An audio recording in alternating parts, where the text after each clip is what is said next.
어르신, 평생 술도 안 드시고 담배도 안 피우시면서 몸에 좋다는 채소만 골라 드셨는데도 콩팥 수치가 나빠졌다는 말을 들어보신 적 있으십니까?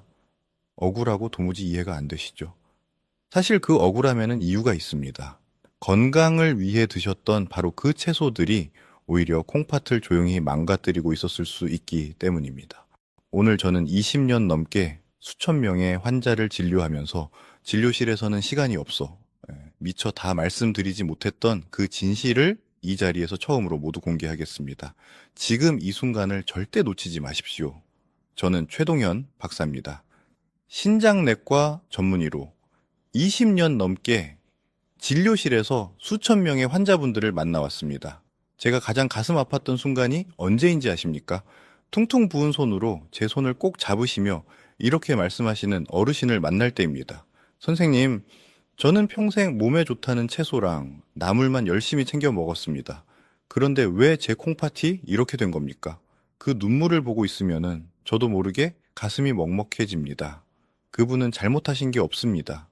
다만 아무도 제대로 알려주지 않았을 뿐입니다. 병원 진료실에서는 환자가 밀려 있어 채소 하나하나를 짚어드릴 시간이 턱없이 부족합니다. 그래서 오늘 제가 이 자리에 나왔습니다. 여러분의 콩팥을 지키기 위해 제가 알고 있는 모든 것을 아낌없이 말씀드리겠습니다. 먼저 왜 나이가 들수록 채소가 독이 될 수 있는지 그 원리부터 쉽게 말씀드리겠습니다. 여러분의 콩팥을 주방 싱크대 거름망이라고 생각해 보십시오. 젊고 건강할 때는 이 거름망이 촘촘하고 튼튼해서 깨끗하게 걸러냅니다.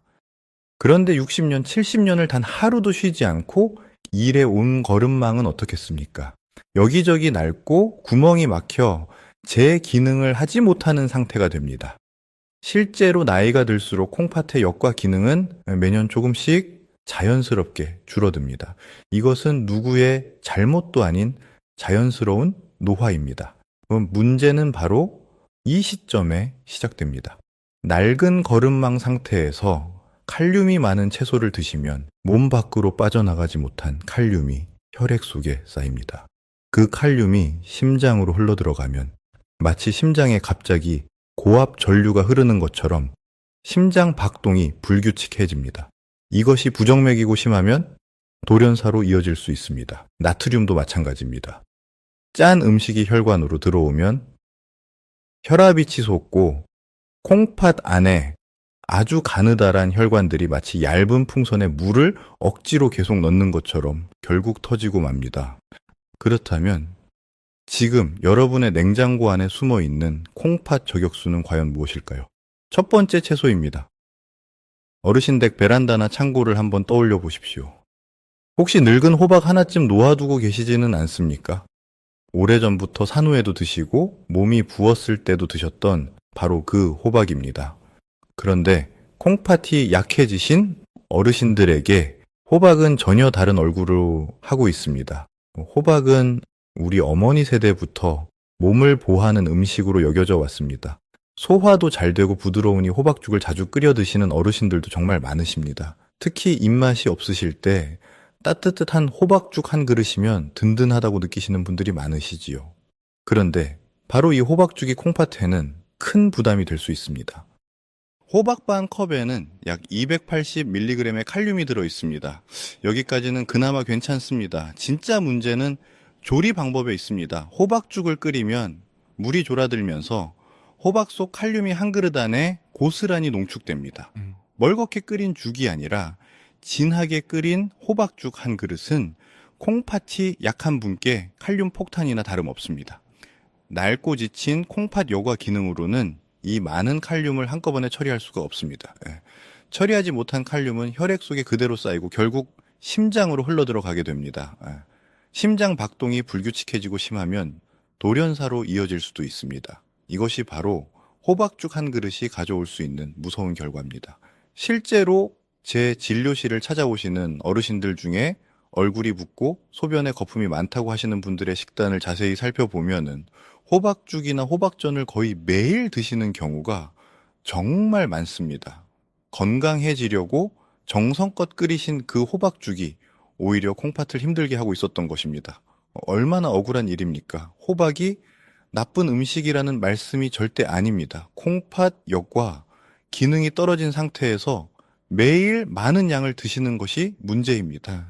드시고 싶으시다면 진하게 끓인 죽 형태보다는 얇게 썰어 살짝 볶거나 국에 한두 조각만 넣어 건더기 위주로 드시는 것이 훨씬 안전합니다. 조리법 하나만 바꾸셔도 콩팥의 부담이 크게 줄어듭니다. 혹시 주변에 호박죽을 즐겨 드시는 어르신이 계신다면 오늘 이 내용을 꼭 전해 주십시오. 그분의 콩팥을 지키는 일이 될 수 있습니다. 어르신, 지금 이 말씀을 들으시고 나도 모르게 호박죽을 자주 드셨다는 생각이 드셨다면 걱정하지 마십시오. 지금부터 조금씩 바꿔 나가시면 됩니다. 그런데 두 번째로 말씀드릴 채소는 호박보다 훨씬 더 많은 분들이 매일 드시고 계신 것입니다. 두 번째 채소입니다. 어르신, 혹시 당뇨가 걱정되셔서 쌀밥 대신 고구마로 끼니를 때우고 계시지는 않습니까? 아니면은 베란다에 고구마 한 박스를 쟁여 두시고 출출하실 때마다 하나씩 꺼내 드시지는 않으십니까? 고구마는 오랫동안 건강식의 대명사였습니다. 혈당을 천천히 올린다고 해서 당뇨 어르신들 사이에서 특히 인기가 많습니다. 실제로 당뇨 진단을 받으신 분들 중에 쌀밥을 완전히 끊고 고구마만 드시는 분들이 제 진료실에도 정말 많이 오십니다. 그런데 바로 여기에 함정이 있습니다. 고구마 100g에는 무려 540mg이 넘는 칼륨이 들어 있습니다. 같은 양의 쌀밥과 비교하면 거의 3배에 가까운 수치입니다. 당뇨를 조절하겠다고 밥 대신 고구마를 드시는 순간 혈당은 조금 낮출 수 있을지 몰라도 콩팥에는 훨씬 더 큰 부담을 주게 됩니다. 특히 콩팥 요구와 기능이 많이 떨어지신 분일수록 이 부담은 더욱 커지므로 본인의 콩팥 단계에 따라 담당 의사와 섭취량을 반드시 확인하십시오. 2마리 토끼를 한꺼번에 잡으려다 정작 더 소중한 콩팥을 잃게 되는 경우가 실제로 정말 많습니다. 조리 방법도 아주 중요합니다. 고구마를 삶거나 찌면 칼륨이 물로 어느 정도 빠져나갑니다. 하지만 구워서 드시면 수분이 날아가면서 칼륨이 2배 이상 농축됩니다. 군고구마 한 개는 콩팥이 약한 분께는 감당하기 힘든 칼륨 덩어리가 되는 것입니다. 날고구마는 어떠냐고 물으시는 분들도 계십니다. 날고구마는 칼륨도 높고 소화 흡수 과정에서 콩팥에 더 큰 부담을 줄 수 있어 콩팥이 약하신 분께는 권해드리기 어렵습니다. 변비가 걱정되셔서 날고구마를 드신다면 대신 식이섬유가 풍부한 삶은 무나찐 양배추로 바꿔 드시는 것이 훨씬 안전합니다. 꼭 드시고 싶으시다면 작은 고구마 반 개 정도를 깍둑 썰기하여 미지근한 물에 2시간 이상 담가 칼륨을 충분히 빼신 뒤 삶아서 드시는 것이 그나마 안전한 방법입니다. 이렇게 물에 담가두는 것만으로도 칼륨의 30% 가까이가 빠져나갑니다. 작은 정성 하나가 콩팥을 지키는 큰 차이를 만들어냅니다. 어르신, 당뇨와 콩팥병은 서로 떼어놓을 수 없는 사이입니다. 혈당을 조절하려다 콩팥을 망가뜨리는 일이 없도록 반드시 2가지를 함께 살피는 지혜가 필요합니다. 제 진료실에서도 이 2가지를 함께 관리하신 분들이 그렇지 않은 분들보다 훨씬 더 건강하게 지내고 계십니다. 이 내용이 도움이 되셨다면 지금 바로 댓글창에 숫자 1을 남겨주십시오. 그런데 세 번째로 말씀드릴 채소는 많은 분들이 매일 아침 건강을 위해 갈아 드시는 것입니다. 오히려 더 열심히 드실수록 콩팥이 더 빠르게 망가질 수 있다는 사실, 지금부터 꼭 들어주십시오. 세 번째 채소입니다. 20년 넘게 진료실을 지키면서 제 가슴을 가장 무겁게 했던 환자분들이 계십니다. 바로 매일 아침 시금치와 케일을 갈아 녹즙을 만들어 드시던 분들입니다. 피를 맑게 해주고 몸속 독소를 빼준다고 굳게 믿으시면서 말입니다. 그런데 정작 검사 결과를 보면 콩팥 수치가 위험 수준까지 떨어져 있는 경우가 한둘이 아니었습니다. 어르신들이 건강을 위해 가장 열심히 노력하셨던 그 행동이 오히려 콩팥을 가장 빠르게 망가뜨리고 있었다는 사실이 저도 처음에는 정말 믿기 어려웠습니다. 왜 이런 일이 생기는 걸까요? 시금치 같은 녹색 잎채소에는 옥살산이라는 성분이 아주 많이 들어 있습니다. 이 옥살산은 우리 몸속 칼슘과 만나면 아주 뾰족하고 단단한 결정체를 만듭니다. 바로 신장 결석입니다. 건강한 콩팥을 가진 분은 이것을 소변으로 무리 없이 배출하지만 콩팥이 약해지신 어르신들은 이 결정체가 콩팥 안에 박혀 염증을 일으키고 남아있는 콩팥 기능마저 조용히 파괴합니다. 마치 낡은 정수기 필터 안에 날카로운 모래알이 가득 차는 것과 같습니다. 실제 연구 결과도 이를 뒷받침합니다. 미국 엘라베마 대학교 미첼 박사 연구팀이 면역학 저널에 발표한 논문에 따르면 시금치 한 접시 분량의 옥살산을 섭취했을 때 2시간에서 6시간 사이에 소변 속 옥살산 수치가 급격히 치솟는 것으로 나타났습니다. 또한 차우다리 박사팀이 발표한 임상 사례에서는 68살 남성이 시금치를 주재료로 한 녹즙을 매일 마신 지 6달 만에 급성 옥살산 신증으로 콩팥이 완전히 망가져 평생 투석기에 의존하게 된 충격적인 결과가 보고되었습니다. 이분도 처음에는 오로지 건강해지고 싶어서 열심히 드신 것이었습니다. 참으로 가슴 아픈 일입니다. 특히 생으로 갈아 마시는 녹즙은 가장 위험한 방법입니다. 채소를 끓는 물에 데치면은 옥살산의 30에서 87%가 물로 빠져나가지만 생으로 갈아 마시면은 옥살산이 고농도 그대로 한꺼번에 몸속으로 들어옵니다. 당뇨가 있으시거나 콩팥 기능이 이미 떨어져 계신 분들은 더욱 주의하셔야 합니다. 두 가지 질환이 겹치면 옥살산이 쌓이는 속도가 훨씬 빨라지기 때문입니다. 시금치를 드시고 싶으시다면 반드시 끓는 물에 충분히 데친 뒤 그 데친 물은 절대 드시지 마시고 건더기만 드십시오. 녹즙 형태로는 절대 드시지 마십시오. 오늘 이 내용이 놀라우셨다면 지금 바로 댓글창에 3을 남겨주십시오. 여러분의 그 작은 숫자 하나가 저에게는 계속 이 진실을 말할 수 있는 큰 힘이 됩니다. 어르신, 혹시 지금 매일 아침 녹즙을 드시고 계십니까? 그렇다면 내일 아침부터는 잠시 멈춰 주십시오. 그런데 네 번째로 말씀드릴 것은 어르신들이 끊기가 가장 힘드실 겁니다. 왜냐하면 그것은 매 끼니 밥상에서 빠지면 섭섭한 바로 그것이기 때문입니다. 네 번째 채소입니다. 뜨끈한 김치찌개 한 그릇, 구수한 된장찌개, 얼큰한 탕 한 냄비. 이것들은 우리 어르신들에게 단순한 음식이 아닙니다. 평생을 함께 해온 위로이고 전기며 어린 시절부터 몸에 밴 소중한 추억입니다. 그래서 이것을 줄이라고 말씀드리는 것이 얼마나 어려운 일인지 저도 잘 압니다. 하지만 콩팥을 지키기 위해 지금부터 드리는 말씀을 끝까지 꼭 들어주십시오. 어르신, 한국인의 평균 나트륨 섭취량이 세계보건기구 권장량의 2배가 넘는다는 사실을 아십니까? 특히 국물 요리와 장아찌를 즐겨 드시는 어르신들의 경우 하루 나트륨 섭취량이 콩팥 환자에게 허용된 양의 서너 배에 달하는 경우도 적지 않습니다. 찌개나 탕의 국물은 말 그대로 소금물 덩어리입니다. 짠 국물이 혈관으로 들어오는 순간 혈압이 치솟고 콩팥 안에 아주 가느다란 혈관들이 극심한 압력을 받습니다. 마치 얇은 풍선에 물을 더 억지로 계속 밀어 넣는 것과 같습니다. 처음에는 버티는 것 같아 보여도 결국 그 풍선은 터지고 맙니다. 한번 터진 혈관은 다시 되돌릴 수가 없습니다. 실제 연구 결과를 보면 만성 콩팥병 환자를 대상으로 하루 나트륨 섭취량을 1500mg으로 줄인 그룹과 평소대로 드신 그룹을 석 달간 비교했더니 적게 드신 그룹에서 콩팥 여과, 기능 저하, 속도가 눈에 띄게 느려진 것으로 나타났습니다. 짜게 먹는 습관 하나를 바꾸는 것만으로도 콩팥의 수명이 달라질 수 있다는 뜻입니다. 장아찌와 젓갈도 마찬가지입니다. 입맛이 없다고 밥에 장아찌 한두 가지를 얹어 드시는 습관은 콩팥을 통째로 소금에 절이는 것과 다를 바 없습니다. 그렇다고 국을 아예 드시지 말라는 것이 아닙니다. 국은 끓이시되 국물은 두세 숟가락만 드시고 건더기 위주로 드시는 습관을 들이십시오. 김치도 국물을 꼭 짜내고 건더기만 소량 드시는 것이 훨씬 안전합니다. 요즘 소금물을 마시는 것이 건강에 좋다는 이야기가 퍼지고 있습니다.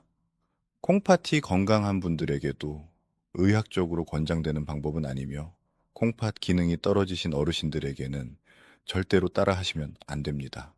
나트륨을 처리할 능력이 이미 떨어진 콩팥에 소금물까지 더해지면 나트륨이 혈액에 쌓이고 혈압이 치솟아 상황은 걷잡을 수 없이 나빠질 수 있습니다. 이 네 가지 음식들은 하나하나 따로 보면 그렇게 위험해 보이지 않을 수 있습니다. 하지만 매일 밥상에서 이것들이 함께 반복될 때 콩팥은 조용히 그리고 서서히 망가져 갑니다. 그리고 콩팥이 아프다는 신호를 보낼 때쯤이면 이미 기능의 절반 이상이 손상된 경우가 대부분입니다. 그때는 이미 늦습니다. 그래서 바로 지금 이 순간이 가장 중요합니다. 오늘 말씀이 마음에 와 닿으셨다면 댓글창에 살을 남겨주십시오. 어르신, 지금부터는 이 모든 것을 직접 겪으신 분의 가슴 아픈 이야기를 들려드리겠습니다. 72세 김순자 할머니 이야기를 들려드리겠습니다. 할머니께서는 혼자 사시면서도 건강 관리 하나만큼은 누구보다 철저하셨습니다. 매일 아침 시금치와 케일을 갈아 녹즙을 한 잔 드셨고 점심에는 소화가 잘 된다며 호박죽을 끓여 드셨습니다. 저녁에는 김치찌개에 장아찌를 곁들여 드셨는데 국물까지 남김없이 드시는 것이 오랜 습관이었습니다. 그러던 어느 날 아침 일어나시려는데 다리가 너무 무거워 일어나기가 힘드셨습니다. 거울을 보니 얼굴이 퉁퉁 부어 있었습니다. 화장실에서 소변을 보셨는데 거품이 가득했고 물을 내려도 좀처럼 사라지지 않았습니다. 처음에는 피곤해서 그러려니 하셨습니다. 그런데 그 증상이 한 달이 지나도 나아지지 않았습니다. 뒤늦게 병원을 찾으신 할머니께 저는 검사 결과지를 내밀었습니다. 콩팥 여과 기능 점수가 35점, 만성 콩팥병 3단계였습니다. 할머니께서는 눈물을 글썽이시며 말씀하셨습니다. 선생님, 저는 정말 열심히 챙겨 먹었는데 왜 이런 겁니까? 저는 그 손을 꼭 잡고 말씀드렸습니다. 할머니, 잘못하신 게 없습니다. 다만 지금부터 밥상을 조금 바꿔보겠습니다. 그날 이후 할머니께서는 녹즙을 끊으셨습니다. 호박죽 대신 맑은 무국을 드시기 시작하셨고 국물은 젓가락으로 건더기만 건져 드셨습니다. 거창한 수술도 비싼 약도 아니었습니다. 오직 밥상 하나를 바꾸셨을 뿐입니다. 그 결과가 어떻게 되었는지는 조금 뒤에 말씀드리겠습니다. 지금은 먼저 할머니의 콩팥을 살려낸 그 음식들이 무엇인지부터 알려드리겠습니다. 어르신, 지금까지 들으시면서 마음이 많이 무거우셨죠? 건강해지려고 했던 그 노력들이 오히려 콩팥을 힘들게 하고 있었다니 억울하고 속상하실 겁니다. 그 마음 충분히 이해합니다. 하지만 여기서 포기하지 마십시오. 콩팥은 우리가 생각하는 것보다 훨씬 강인한 장기입니다. 이미 손상된 세포가 다시 살아나지는 않더라도 남아있는 세포들이 최적의 환경에서 일할 수 있게 도와준다면 콩팥은 반드시 다시 제 역할을 해냅니다. 이것은 희망이 아니라 과학입니다. 지금부터 제가 소개해드릴 네 가지 채소가 바로 그 열쇠입니다. 첫 번째 채소입니다. 혹시 오이를 그저 물만 많은 심심한 채소라고 생각하고 계십니까? 사실 저도 젊은 시절에는 그렇게 생각했습니다. 그런데 20년 넘게 콩팥 환자분들을 진료하면서 생각이 완전히 바뀌었습니다. 오이는 콩팥이 약해지신 어르신들에게 천연 해독제입니다. 오이 100, g에 들어있는 칼륨은 약 150mg입니다. 아까 말씀드린 고구마의 칼륨이 540mg이었으니 비교가 되십니까? 콩팥의 부담을 거의 주지 않으면서도 몸속 노폐물을 소변으로 부드럽게 씻어내는 역할을 합니다. 오이 속에는 실리카라는 성분이 풍부하게 들어있습니다. 이 실리카는 콩팥의 결합 조직을 튼튼하게 유지시켜주고 요산처럼 콩팥을 괴롭히는 독소를 소변으로 배출하는 데 도움을 줍니다. 실제로 저희 채널을 보신 한 어르신께서 매일 오이 반 개를 껍질째 천천히 씹어 드셨더니 소변 거품이 눈에 띄게 줄었다고 말씀해 주셨습니다. 작은 변화 하나가 이렇게 큰 차이를 만들어냅니다. 단 드실 때는 고추장에 찍어 드시거나 짭짤한 오이 소박이로 드시면 절대 안 됩니다. 아무것도 묻히지 않고 오이 본연의 맛 그대로 드시는 것이 콩팥에는 최고의 보약입니다. 하루 반 개면 충분합니다. 단, 담당 의사로부터 수분 섭취를 제한하라는 지시를 받으신 분은 반드시 먼저 상의하신 뒤 드십시오. 오이가 콩팥의 독소를 씻어냈다면 이제는 콩팥을 보호하는 막을 튼튼하게 만들어줄 두 번째 채소를 만나볼 차례입니다. 두 번째 채소입니다. 어르신 댁 냉장고에 양배추 한 통이 있으시다면 오늘부터 그 양배추를 완전히 다시 보십시오. 많은 분들이 양배추가 위장에 좋다는 것은 알고 계십니다. 그런데 콩팥 전문 진료실에서는 양배추를 전혀 다른 이름으로 부릅니다. 바로 주방 속 천연 투석기입니다. 그만큼 콩팥에 이로운 채소라는 뜻입니다. 양배추 100g에 들어있는 칼륨은 약 170mg입니다. 아까 말씀드린 고구마의 칼륨이 540mg이었으니 얼마나 차이가 나는지 느껴지십니까? 심장이 걱정되시는 어르신들도 마음 놓고 드실 수 있을 만큼 칼륨 수치가 낮습니다. 여기에 더해 양배추 속 비타민 K와 인돌 계열 성분들은 혈액 속 염증 물질을 청소하고 콩팥 혈관의 내벽을 꼼꼼하게 보호하는 역할을 합니다. 콩팥이 힘들게 처리해야 할 일을 양배추가 미리 앞장서서 대신 해주는 셈입니다. 비싼 영양제가 하지 못하는 일을 이 평범한 채소가 해내고 있다는 사실이 놀랍지 않으십니까? 김순자 할머니께 제가 가장 먼저 권해드린 채소도 바로 이 양배추였습니다. 매일 저녁 밥의 양을 절반으로 줄이는 대신 찜기에 살짝 쪄서 따뜻하게 드시도록 했습니다. 한 달이 지나자 아침마다 돌덩이처럼 무겁던 다리 붓기가 눈에 띄게 빠지기 시작했습니다. 할머니께서는 밥상 하나가 이렇게 달라질 수 있다는 사실에 정말 놀라셨습니다.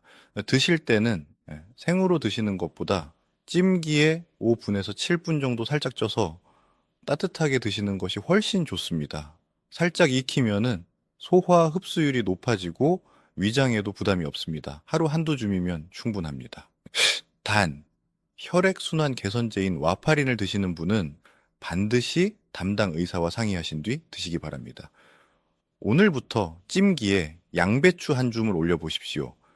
그 작은 실천이 콩팥을 살리는 첫걸음이 될 것입니다.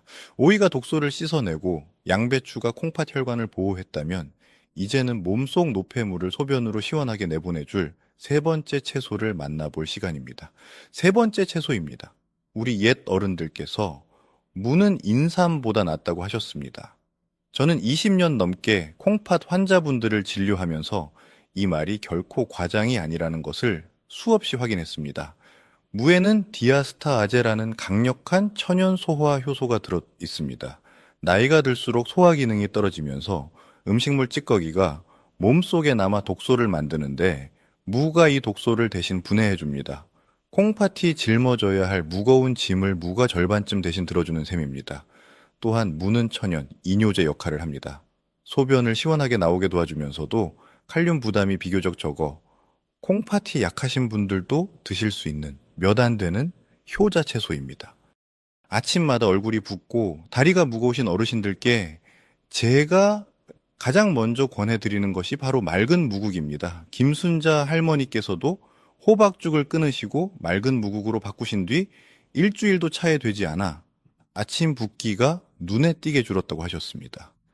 단, 무국을 끓이실 때는 소금 간을 거의 하지 마십시오. 무 자체 시원하고 달큰한 맛으로 드시는 것이 콩팥에는 가장 좋습니다. 국물보다는 무 건더기를 위주로 드시는 것도 잊지 마십시오. 이뇨제를 복용 중이신 분은 반드시 담당 의사와 상의하신 뒤 드시기 바랍니다. 이제 마지막 네 번째 채소입니다. 많은 분들이 눈에만 좋다고 알고 계시지만 사실은 콩팥의 미세 혈관을 되살리는 놀라운 힘을 가진 채소입니다. 네 번째 채소입니다. 리브니 박사 연구팀이 유럽 영양학 저널에 발표한 연구에 따르면 당근을 기름에 살짝 볶으면 생으로 먹을 때보다 베타카로틴이라는 항산화 성분의 흡수율이 무려 7배나 높아진다고 합니다. 그런데 많은 분들이 건강에 좋다며 당근을 사과와 함께 생으로 갈아 아침마다 드십니다. 안타깝게도 이 방법은 콩팥 건강에 그다지 도움이 되지 않습니다. 당근을 기름에 볶으면 어떤 일이 일어날까요? 베타카로틴이 온전히 흡수되면서 콩팥의 미세, 혈관 내벽에 생긴 염증을 치료하고 딱딱하게 굳어가는 혈관을 부드럽게 만들어줍니다. 평소 손발이 차갑고 소변이 시원하게 나오지 않는 어르신들께 특히 효과적입니다. 조리 방법은 아주 간단합니다. 당근을 얇게 썰어 참기름이나 올리브유 몇 방울과 함께 약한 불에 살짝 볶아 반찬으로 드시면 됩니다. 밥을 지으실 때 잘게 썰어 넣어 당근밥을 해 드셔도 훌륭한 보약이 됩니다. 하루 작은 당근 반 개면 충분합니다. 절대로 생으로 갈아 드시지 마십시오. 예. 생당근 속 효소가 오히려 다른 영양소의 흡수를 방해하고 콩팥에 불필요한 부담을 줄 수 있습니다. 오이로 독소를 씻어내고 양배추로 혈관을 보호하고 무로 노폐물을 내보내고 당근으로 미세 혈관을 되살리는 것.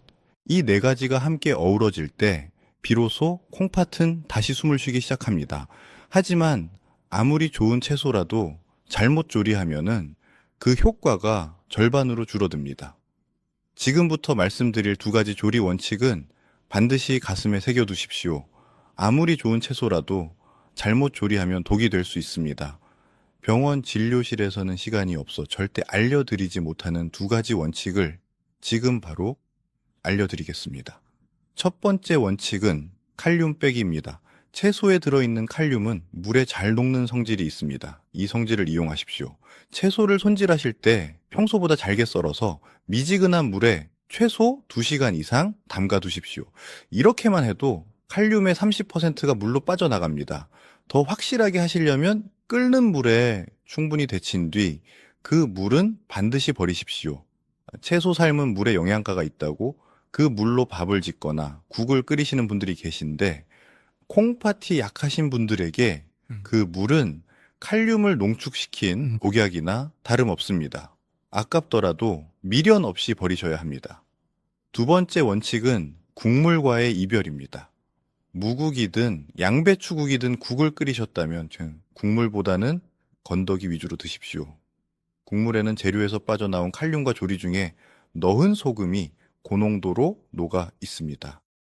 국그릇을 작은 종지로 바꾸시고 젓가락으로 건더기만 건져 드시는 습관 하나가 콩팥 수치를 바꿉니다. 김순자 할머니께서 기적처럼 회복하실 수 있었던 가장 큰 비결이 바로 이 두 가지 원칙이었습니다. 지금까지 말씀드린 내용을 한눈에 정리해 드리겠습니다. 줄이셔야 할 채소는 호박과 고구마, 생으로 마시는 녹즙, 그리고 짠 국물과 장아찌 이렇게 네 가지입니다. 반대로 콩팥이 반가워할 채소는 오이와 양배추, 무, 그리고 기름에 볶은 당근 이렇게 네 가지입니다. 하루 식단을 어떻게 꾸리실지 막막하신 분들을 위해 간단한 예시를 드리겠습니다. 아침에는 잘게 썰어 2시간 물에 담갔다가 데친 채소 반찬과 함께 오이 반 개를 그냥 드십시오. 점심에는 기름에 살짝 볶은 당근 반찬과 함께 맑은 무국 건더기를 드십시오. 저녁에는 찜기에 살짝 쪄낸 양배추 한두 줌을 밥과 함께 드십시오. 거창하지 않습니다. 이 작은 변화 하나가 여러분의 콩팥을 살립니다. 그리고 이것이 정말로 가능하다는 것을 직접 보여주신 분이 계십니다. 바로 김순자 할머니입니다. 밥상을 바꾸신 지 정확히 8달이 지난 뒤 진료실에서 검사 결과지를 함께 보았습니다. 처음 오셨을 때 35점이었던 콩팥 여과 기능 점수가 48점까지 올라와 있었습니다. 할머니께서는 눈물을 글썽이시며 이렇게 말씀하셨습니다. 선생님, 밥상이 정말 보약이었네요. 비싼 약도 고통스러운 수술도 아닙니다. 매일 드시는 그 정성스러운 한 끼가 여러분의 소중한 콩팥을 살리는 가장 강력한 치료제입니다. 오늘 말씀드린 내용은 교육 목적의 건강 정보이며 진료와 처방을 대신하지 않습니다. 콩팥 질환이 있으시거나 약을 복용 중이신 분은 반드시 담당 의사와 상담 후 식단을 조절하시기 바랍니다. 저 최동현 박사는 다음에도 진료실에서 미처 드리지 못했던 진짜 건강 이야기로 찾아오겠습니다. 항상 건강하십시오. 감사합니다.